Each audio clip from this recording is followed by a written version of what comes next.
तो क्या कारण था? आरजेडी ले कभी हम चुनाव नहीं लड़े और ना हम आज तक किसी व्यक्ति से टिकट मांगे। कहते तो उसमें कुछ कारण था, हमारे खिलाफ में दो चार आदमी लगे थे, नीतीश कुमार जी नहीं समझ पाए। देखिए, कोई भी पार्टी, हमारा जादव के दो ही पार्टी है यूपी बिहार में, ये अपना परिवार से बाहर लोग नहीं आते। दूसरा, लोग हमारे बिहार में नेतन के सोच है कि या हमसे आगा नहीं बढ़ जाए, इस कारण से समझिए कि दुराव बढ़ा। नमस्ते, मेरा नाम अजीत कुमार है और आप इंडिया 91 देख रहे हैं। आज आप लोगों को मैं एक ऐसे शख्स से मिलवाना चाहता हूं जिन्होंने गांव की मिट्टी से निकलकर विधानसभा की कुर्सी तक सफ़र तय किया। कुर्ता पैजामा में निकले और दिल में पहलवान का हौसला लिए। डुमरांव विधानसभा क्षेत्र से 4 बार के विधायक और 1 बार राज्य सरकार में राज्य मंत्री। नाम है ददन पहलवान उर्फ ददन यादव। आज मिलवाते हैं। सबसे पहले सर, आपको जी मेरे चैनल पे जी जी, स्वागत है। स्वागत। सर, शुरुआत करते हैं कि आपने चुनाव के समय में हेलीकॉप्टर का प्रयोग करके चुनाव का प्रसार किया था। हेलीकॉप्टर वाली बात थोड़ा बताइए, क्या और कैसे? नहीं, चुनाव था, चुनाव में पूरे बिहार में लड़ना था। हमारा लोकसभा चुनाव 2004 में हम लड़े थे, आरजेडी के पार्टी विरोध किया। उसके बाद मुलायम सिंह यादव को आरजेडी के नेता प्रधानमंत्री नहीं बनने दिए, नेताजी के सहयोग हुआ, तो पूरे बिहार में हम चुनाव लड़े। 125 सीट पर लालू यादव की पार्टी था। मुलायम सिंह यादव जी के कहने पर पूरे बिहार में चुनाव लड़े, तो 28 जगह सेकंड थर्ड और 4 जगह चुनाव जीते और 2000 से 20,000 हर विधानसभा में वोट आया हमारे पार्टी को, समाजवादी को। तो वही में पूरे बिहार घूमे हम, हर जगह। सर, लोग कहते हैं कि आप रंगबाज और रंगदारी बहुत करते हैं। बिहार में रंगबाजी, हम तो देखिए, हमको तो ये है कि हमको किसी आदमी से झुकना नहीं है जब तक जिंदा रहना है। और रंगबाजी की कहीं पर भी हम पर किसी प्रकार का आरोप नहीं है। कहीं दबंगई की बात हो या कहीं मारपीट की बात हो या किसी प्रकार का अपराध का हम पर केस आज तक नहीं है। हम पर केस था 24 गो आचार संहिता का, तो आचार संहिता में मात्र अब 2 गो बच गया है, ये भी ख़त्म हो जाएगा ये महीना में। तो वैसे लोग कहते हैं, तो जो जो बात कोई बोलता है तो उसको कैसे रोका जा सकता है। सर, आरजेडी से आप चुनाव लड़े थे और आर आरजेडी ने आपको मतलब कि टिकट नहीं दिया। आरजेडी ले कभी हम चुनाव नहीं लड़े और ना हम आज तक किसी व्यक्ति से टिकट मांगे हैं। आरजेडी में हम कभी गए ही नहीं।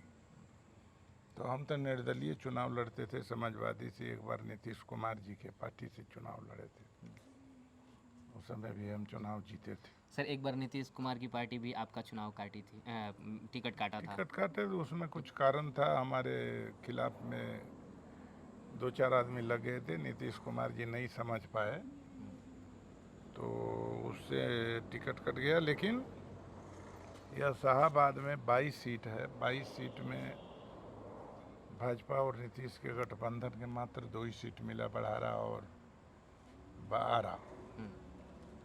तो स्थिति है, अब स्थिति बदलने वाला है। सर, जिस समय आप हेलीकॉप्टर से चुनाव का प्रसार कर रहे थे, उस समय लोगों का ये मानना था कि आप लालू जी के उत्तराधिकारी हैं। फिर उस समय क्यों आपको आरजेडी ने दबाव दिया और दबाया? देखिए, कोई भी पार्टी, हमारा जादव के दो ही पार्टी है यूपी बिहार में, ये अपना परिवार से बाहर लोग नहीं आते।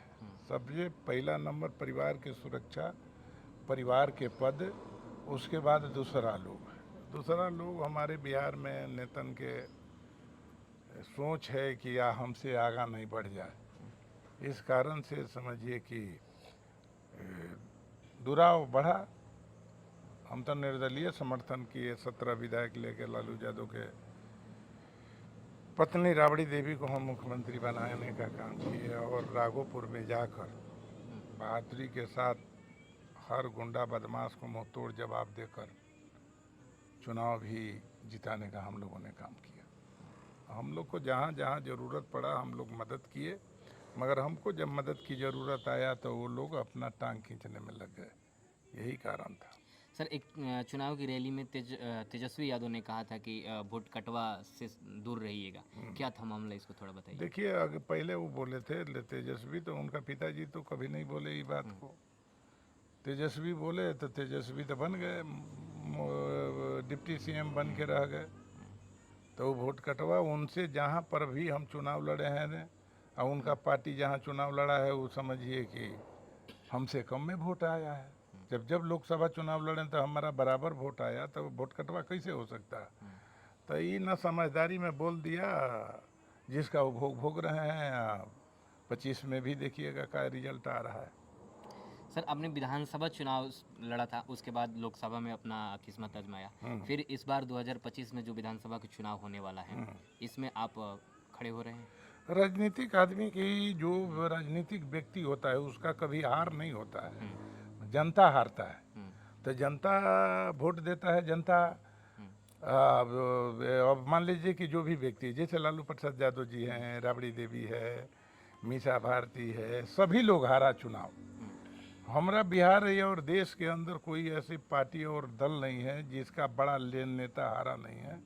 चाहे इंदिरा गांधी की बात ले लीजिए, राहुल गांधी की बात ले लीजिए, अच्छा अभी जो स्मृति ईरानी की बात हो, सब लोगों ने हारा। हारने से नेता अपना राजनीति नहीं छोड़ देता है, राजनीति के समय बनाया हुआ है। आप देखिए, राजनीति में 22 सीट पर आ गए थे आपका आरजेडी, अब 22 ले अभी आ गया करीब 80 के। तो ये तो होता रहता है, तो राजनीति तो छोड़ा नहीं। यदि 22 हो गया तो 22 में छोड़ देता तो अभी नहीं होता। तो उसी समय समझिए कि जैसे आप देखिए कि चंद्रबाबू नायडू, नेताजी मुलायम सिंह यादव जी के जब नंबर काटा प्रधानमंत्री से, तो चंद्रबाबू नायडू के जोरों पर नाम चला। और चंद्रबाबू नायडू मतलब कि उस समय के बॉस माना जाते थे। वह उसके बाद यह हारे तो वो अपना क्षेत्र राज्य में मुख्यमंत्री के भी कुर्सी से हटे, और लोकसभा में भी अब अगला अच्छा प्रदर्शन नहीं हुआ, मगर वो अपना संघर्ष करते रहे। संघर्ष करने के बाद वह 20 बरस के बाद फिर देखिए स्थापित हो गए, जो राज्य में सरकार भी चंद्रबाबू नायडू का और केंद्र में भी उनका जबरदस्त भागीदारी। तो इसलिए राजनीति में अब तो हम तो बहुत दुनिया देखे हैं राजनीति में, जहाँ पर 12 लाख यादवों की वोट है मधेपुरा में, वहाँ पर भी लालू यादव को हारते हमने देखा। उसके बाद राबड़ी देवी, जहाँ 1.5 लाख यादवों का वोट है मधेपुरा में, वहाँ पर राबड़ी देवी मुख्यमंत्री रहते हुए हार गई। और मीसा भारती लालू यादव की बेटी रहते हुए, लालू यादव भी जहाँ पर मधेपुरा के बाद आपका लड़े थे दानापुर से भी, तो दानापुर से भी हार गए। तो हारने से यदि राजनीतिक व्यक्ति अपना एहसास कर ले और कमजोरी महसूस कर ले, वह कभी जीतता नहीं। तो वह हार जीत होता है, ठीक हो जाएगा। सबकी मानसिकता बदल रही है, सब लोग की सोच है कि जो हमारे क्षेत्र में काम करने वाला व्यक्ति है, हम तो कहते चैलेंज करके कि हमारा रिकॉर्ड निकाल लीजिए जिला से, 2000 से आज तक जो हमने काम क्षेत्र में कर दिया, वह बिहार के कोई विधायक सांसद नहीं कर सकता है। चाहे अनुमंडल की बात लीजिए, चाहे आपका बीएमपी की बात लीजिए, मलई बराज की बात लीजिए, 90-95% गाँव में रोड नहीं था, ना स्कूल था। सारा चीज़ अपने टाइम में बनाए, सिंचाई विभाग से नहर पर रोड बनवाने का काम किए, तब बहुत सा काम किए। इसलिए काम के, और जो लोगों में तरह तरह के लोग भ्रम फैलाया, इसके कारण हम चुनाव हारे। यदि आपका चुनाव एक साथ होता तो कभी हम चुनाव नहीं हारते। और चुनाव हारने में मान लीजिए कि वहाँ से उधर से लोग खाली हो गया, और खाली हो गया तो 40-50 के संख्या में एमपी एमएलए जितना ज़्यादा लोग था, गांव-गांव में लोकतंत्र बचाना है, संविधान बचाना है, देश में सरकार बनाना है, बिहार में सरकार बनाना है, इसी में अपने तो डूबा, सबको लेके डुबा दिया। इसलिए हम लोग को कोई प्रकार का एहसास नहीं है, ना हमारा कहीं आदर सम्मान में कमी मिलता है। रोज़ मेरा प्रोग्राम रहता है, लोग उतना ही आदर सम्मान देता है, अपना भूल का एहसास भी कर रहा है लोग। सर इस बार के विधानसभा चुनाव में जाति जो है फैक्टर रहेगा? नहीं, देखिए, जाति फैक्टर अब कुछ मिट रहा है। इसलिए कि हमारा जाति भी, अब देखें जाति फैक्टर रहता तो ये जो चुनाव यहाँ पर सांसद को जीता है, सांसद के जो स्थिति है यहाँ का, जो यहाँ का विधायक की स्थिति है, इससे पूरे गांव-गांव के लोग अवगत हो गया। कोई मतलब नहीं है जनता से, ना पटना में रहने की व्यवस्था है, ना कहीं दिल्ली में रहने की व्यवस्था है। और ये अब एमपी बन के यदि कहे कि हमको रामगढ़ के दरोगा कह रहा है कि तुम्हारे जैसे सांसद को पॉकेट में रखते हैं, तो यह वोटर के अपमान के साथ साथ पूरे लोकतंत्र का अपमान है।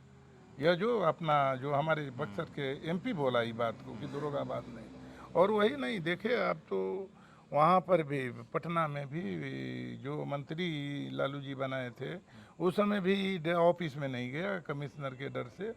तो वही स्थिति है। अब शिक्षा मंत्री देखिए नहीं गया कभी ऑफिस में, जिसके कारण आपका शिक्षा विभाग में नियुक्ति बता रहा था। उस समय नीतीश कुमार बोले हैं कि भाई यह कमिश्नर का देन है जो इतना शिक्षक का बहाली पूरे बिहार में हुआ, यह कमिश्नर के मंत्री का नहीं देना है। तो ऐसी स्थिति में समझिए कि अभी बड़ी स्थिति अब बदल रहा है, लोगों की सोच भी बदल रहा है। तो अभी थाना ब्लॉक के अधिकारी बात नहीं सुन रहा है विधायक को, यह कितना भारी अपमान है। तो वही स्थिति है अपना राज्य के। अब तो अभी कुछ कमें बोलना है, 25 आने दीजिए, 25 के बाद तो बिहार में एक नया रूप लेगा पेपर। 30 में अलग चुनाव होगा। यानी आप अपनी पार्टी का आगाज करेंगे? पार्टी के अभी सोच रहे, अभी स्थिति बिहार के लोगों की मानसिकता, हम गांव-गांव में 25 के बाद घूमेंगे। मानसिकता क्या है, क्या उसका ह्रास है। अभी गोपालगंज में रोज हत्या हो रहा है हमारा यादव परिवार का। अभी बिहार में हमारे जिला में भी देख लिए कई हत्या हुआ, हरियापुर में हुआ, फिर से हमारे आरा में भी अभी अपना हत्या हुआ, हत्या मोकामा में भी हुआ। अभी दानापुर में आज भी सुने हैं कि एक खटाल पर कोई जो यादव लोग था वो मारा गया। तो यही स्थिति में बड़ा स्थिति बिगड़ा हुआ है। और स्थिति बिगड़ने के कारण है विपक्ष। विपक्ष जब तक टाइट नहीं रहता है, लड़ने की क्षमता नहीं रखता है, रोड पर उतारने की क्षमता नहीं रखता है, तो सरकार सुस्त हो जाता है। तो वही स्थिति है आपका। सर इस बार आप कहाँ से अपनी किस्मत आजमाने वाले देखिए अंबानी के तो टारगेट में है, चाहे डुमरांव हो या बक्सर हो, ये दोनों जगह में अपना हम 2 जगह तो लड़ाएंगे ही लड़ाएंगे, यानी 11 और बक्सर, डुमरांव। आप कहाँ से लड़ेंगे? अभी तय करेंगे इस पर, हमको डुमरांव लड़ना है कि बक्सर लड़ना है, इस पर विचार हो रहा है। तो ये अब देखना ये दिलचस्प होगा कि 2025 में कौन सा सीट कौन जीतता है और सीएम की कुर्सी पर कौन बैठता है। ऐसे ही ग्राउंड की रिपोर्ट देखने के लिए आप लोग हमारे साथ बने रहे। धन्यवाद।